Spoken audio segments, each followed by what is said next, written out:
Friends, welcome to our YouTube channel. നമ്മുടെ പുതിയൊരു വീഡിയോയിലേക്ക് എല്ലാവർക്കും സ്വാഗതം. അപ്പം ഇന്നത്തെ വീഡിയോ എന്ന് പറയുന്നത് സ്വീഡനിലെ ഹെൽത്ത് കെയർ സിസ്റ്റത്തിനെ പറ്റിയിട്ടാണ്. അപ്പം ഞാനിവിടെ വന്നിട്ട് ഇപ്പം ഒരു ഏകദേശം 7-8 മാസമായി. അപ്പം എൻ്റെ പേഴ്സണൽ എക്സ്പീരിയൻസും അതുപോലെ എനിക്കറിയാവുന്ന കുറച്ച് ഇവിടുത്തെ ഹെൽത്ത് കെയർ സിസ്റ്റം എങ്ങനെയാണെന്നുള്ള കാര്യത്തെക്കുറിച്ചാണ് ഇന്നത്തെ വീഡിയോ എന്ന് പറയുന്നത്.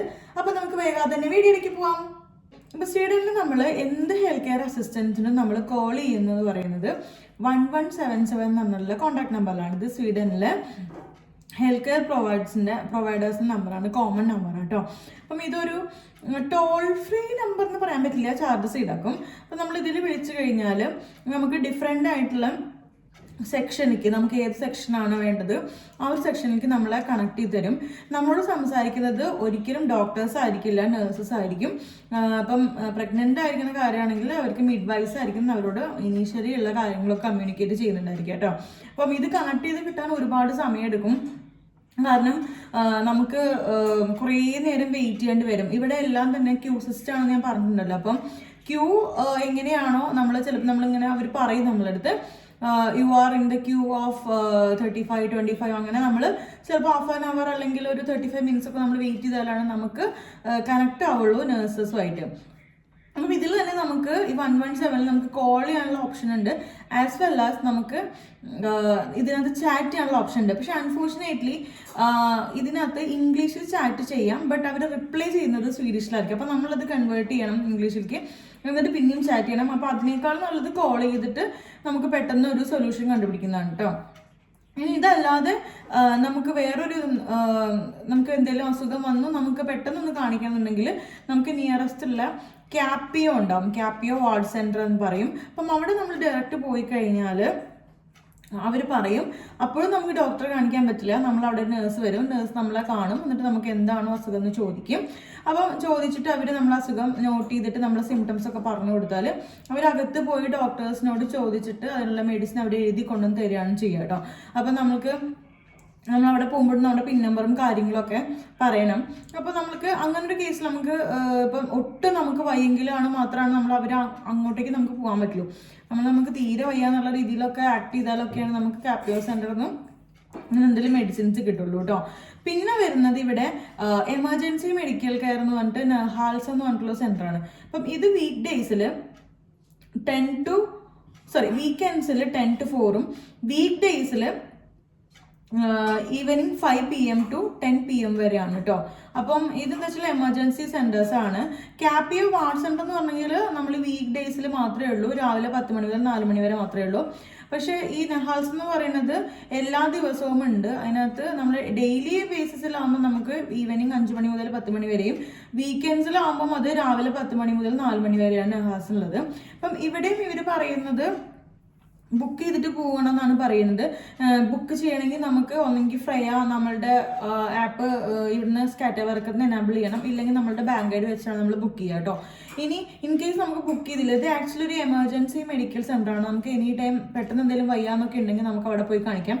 എനിക്ക് പെട്ടെന്ന് ഒരു ചെസ്റ്റ് പെയിനൊക്കെ വന്ന സമയത്ത് നമ്മളവിടെ ഇവിടെ ഗോതൻബർഗ് തന്നെയുള്ള നെഹാസിനെ പോയി കാണിച്ചിട്ടുണ്ടായിരുന്നു. അപ്പോൾ അവർ എന്നോട് ചോദിച്ചു ബുക്ക് ചെയ്തിട്ടുണ്ടോ ചോദിച്ചു. ഞാൻ പറഞ്ഞു ഇല്ല, എനിക്ക് ബാങ്ക് ഐഡി ആയിട്ടില്ല എന്ന് പറഞ്ഞപ്പോൾ ആദ്യം നമ്മൾ നേഴ്സ് നമ്മുടെ കേസ് ഹിസ്റ്ററി ഒക്കെ എടുത്തതിന് ശേഷം ഇമ്മീഡിയറ്റ് ആയിട്ട് ചെസ്റ്റ് പെയിൻ എന്നൊക്കെ പറഞ്ഞാൽ ഇവർ അങ്ങനെ ഇരിക്കൊന്നുമില്ല, ഇമ്മീഡിയറ്റ് ആയിട്ട് ഇവർ ECG എടുത്തു, എന്നിട്ട് നമ്മളെ ഡോക്ടറെ അടുത്തേക്ക് കാണിക്കുകയാണ് ചെയ്തത് കേട്ടോ. അപ്പം ഇതിൻ്റെയൊക്കെ പ്രത്യേകത എന്താണെന്ന് വെച്ചിട്ടുണ്ടെങ്കിൽ നമ്മളിപ്പോൾ കാണിക്കുകയാണെങ്കിൽ തന്നെയും അപ്പം തന്നെ നമ്മുടെ കയ്യിൽ നിന്ന് പൈസ കൺസൾട്ടേഷൻ ഫീസോ കാര്യങ്ങളൊന്നും മേടിക്കില്ല. ഇവിടെ നമ്മളുടെ ഇൻവെസ്റ്റിഗേഷൻസ് ഉണ്ടായിരിക്കുമല്ലോ, blood test, urine test, ECG, അതുപോലെ തന്നെ എക്സ്റേ, സ്കാനിങ്, ഇതെല്ലാം ഫ്രീ ആണ്.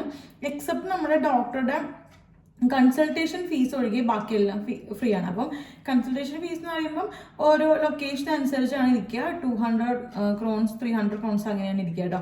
അപ്പം ഇത് നമ്മൾ സെയിം ടൈമിൽ അടയ്ക്കേണ്ട ആവശ്യമില്ല. നമ്മൾ വൺസ് ഹോസ്പിറ്റലൊക്കെ പോയി കഴിഞ്ഞ് വന്നതിന് ശേഷം ഒരു 1 വീക്ക് കഴിയുമ്പോൾ നമ്മളുടെ ഈ ഒരു ഇൻവോയ്സ് ജനറേറ്റ് ആയിട്ട് നമ്മളുടെ പോസ്റ്റൽ അഡ്രസ്സിലേക്ക് വരികയാണ് ചെയ്യുക. അപ്പോൾ അതിനകത്തൊരു ഡ്യൂ ഡേറ്റ് ഉണ്ടാവും, ആ ഡ്യൂ ഡേറ്റിനുള്ളിൽ നമ്മൾ പേ ചെയ്താൽ മതി. അതൊരു 2 വീക്സോളം ഉണ്ടാവും. ഇൻ കേസ് നമുക്കത് മിസ്സായി കഴിഞ്ഞാൽ ഇവർ വീണ്ടും റിമൈൻഡർ ഇൻവോയ്സ് അയക്കും. ഇതിനകത്തുള്ള റിമൈൻഡർ ചാർജ് എന്ന് പറഞ്ഞിട്ട് എക്സ്ട്രാ കുറച്ചുകൂടി പൈസ ആഡ് ചെയ്തിട്ട് അയക്കും. അപ്പം ഇവിടെ നമ്മൾ ബില്ലിനേക്കാളും കൂടുതൽ ഇവിടുത്തെ ഫൈനാണ് കേട്ടോ. അപ്പം നമ്മൾ ഓൺ ടൈമിൽ തന്നെ ബില്ലൊക്കെ പേ ചെയ്യാനായിട്ട് നോക്കുക. അതിപ്പം ഹെൽത്ത് നല്ല എന്ത് കാര്യമാണെങ്കിലും അങ്ങനെ തന്നെയാണ്. അപ്പം നെഹാൽസലിന് പോയി കഴിഞ്ഞാൽ നമുക്ക് അങ്ങനെയാണ്, നമുക്ക് പെട്ടെന്ന് വയ്യാന്നുണ്ടെങ്കിൽ അവർ അപ്പം തന്നെ നമ്മൾ ഡോക്ടറെ കാണിച്ചിട്ട് നമുക്ക് എന്താണെന്ന് വെച്ചാൽ നെസസറി ട്രീറ്റ്മെൻറ്റ് എടുക്കും. അത് എമർജൻസി കെയർ ആണ്.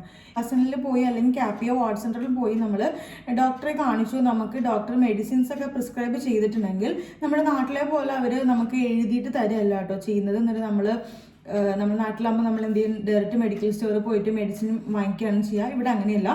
ഇവരെല്ലാം ഇവരുടെ മെഡിക്കൽ റെക്കോർഡ്സിൽ നമ്മളുടെ പിൻ നമ്പറിനെ ബേസ് ചെയ്തിട്ടാണ് ഇവർ, നമ്മുടെ പേരോ കാര്യങ്ങളൊന്നുമല്ല, നമ്മൾ പിൻ നമ്പർ വെച്ചിട്ടാണല്ലോ രജിസ്റ്റർ ചെയ്തിട്ടുണ്ടായിരിക്കുക. അപ്പം one can access from anywhere in Sweden അങ്ങനെയാണ്. അപ്പം പിൻ നമ്പർ വെച്ചിട്ട് ആണ് ഇവർ നമ്മളുടെ മെഡിസിൻസ് ഒക്കെ ഇവരുടെ മെഡിക്കൽ റെക്കോർഡിൽ എൻ്റർ ചെയ്യുന്നത്. ഡിജിറ്റലായിരിക്കും.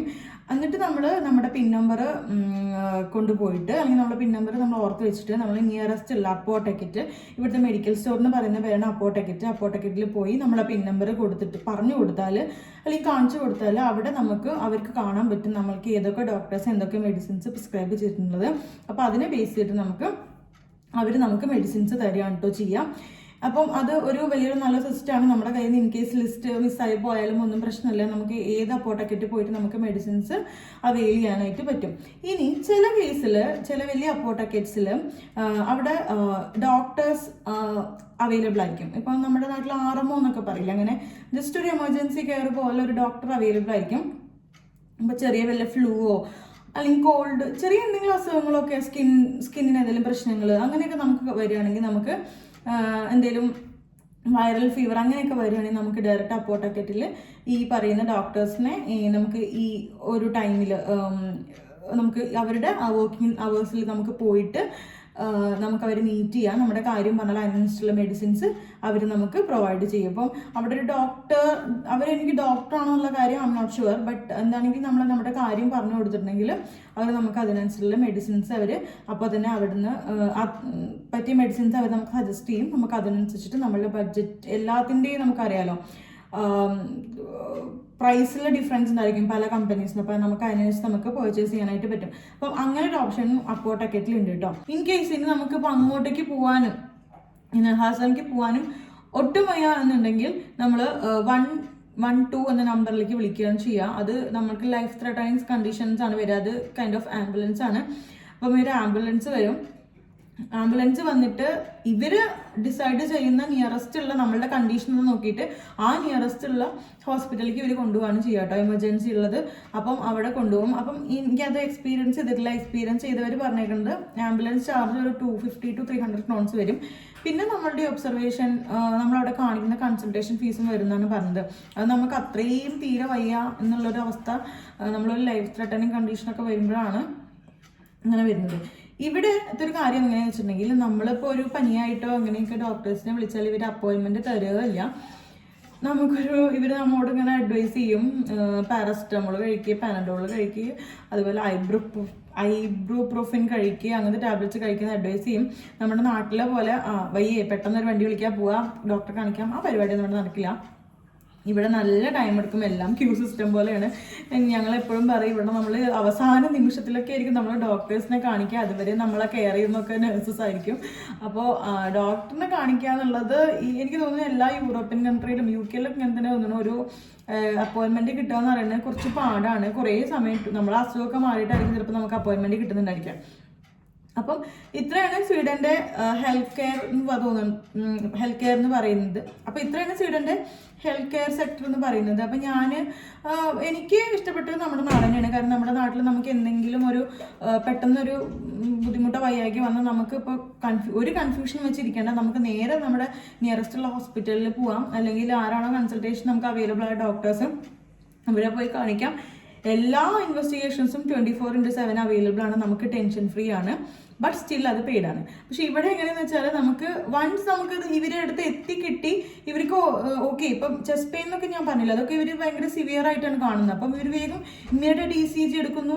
ഇതെന്തുകൊണ്ട് പെട്ടെന്ന് ആർക്കെങ്കിലും ഹാർട്ട് പ്രോബ്ലംസ് ഉണ്ടോ വീട്ടിൽ, നമ്മൾ ഹെറിഡിറ്ററി എന്തെങ്കിലും പ്രശ്നങ്ങളുണ്ടോ അന്വേഷിക്കും. അങ്ങനെ ഇവർക്ക് തോന്നിക്കഴിഞ്ഞാൽ ഇവർ പെട്ടെന്ന് ചെയ്യും. അതെല്ലാം നമുക്ക് കംപ്ലീറ്റ്ലി ഫ്രീ ആണെങ്കിൽ കൂടെയും നമുക്ക് അങ്ങോട്ടേക്ക് അപ്പോയിൻമെൻറ്റ് കിട്ടി എത്താന്ന് പറഞ്ഞാൽ കുറച്ച് ലിറ്റിൽ ബിറ്റ് ടഫാണ്. ഓക്കെ, അപ്പം ഇതാണ് എനിക്ക് ഫീൽ ചെയ്തിട്ടുള്ളത്. അപ്പം എല്ലാവർക്കും ഈ വീഡിയോ ഇഷ്ടപ്പെട്ടെന്ന് കരുതുന്നു. ഇഷ്ടപ്പെട്ടെങ്കിൽ എപ്പോഴത്തേക്കും പോലെ ലൈക്ക് ചെയ്യുക, ഷെയർ ചെയ്യുക, സബ്സ്ക്രൈബ് ചെയ്യുക, സപ്പോർട്ട് ചെയ്യുക. അപ്പം നമുക്ക് വീണ്ടും മറ്റൊരു വീഡിയോയിൽ കാണാം. അതുവരേക്കും ബൈ ബൈ.